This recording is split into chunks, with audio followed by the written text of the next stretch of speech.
الأخبار الموجزة ليوم الخميس.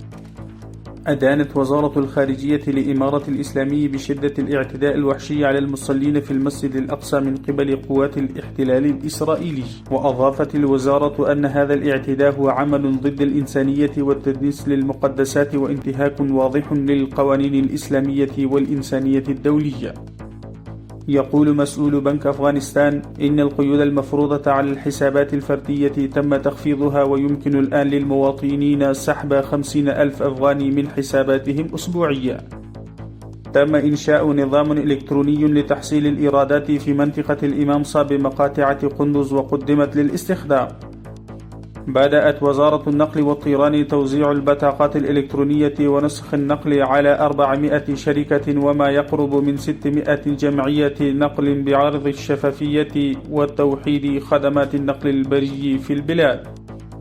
صرحت وزارة المالية هناك زيادة خاصة في إيرادات العقارات الحكومية في العاصمة كابول والمقاطعات مقارنة بالعام الماضي.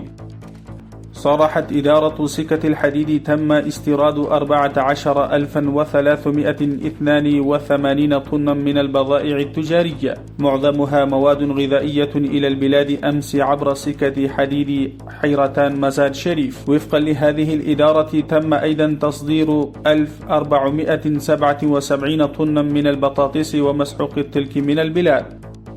عقد اجتماع اللجنة الوطنية للحج والعمرة برئاسة المساعد الإداري لرئاسة الوزراء المولوي عبد السلام الحنفي. في هذا الاجتماع تم اتخاذ القرارات اللازمة بشأن جدول الرحلات الجوية ونقل الحجاج إلى المملكة العربية السعودية ونقل الحجاج من المركز والمناطق.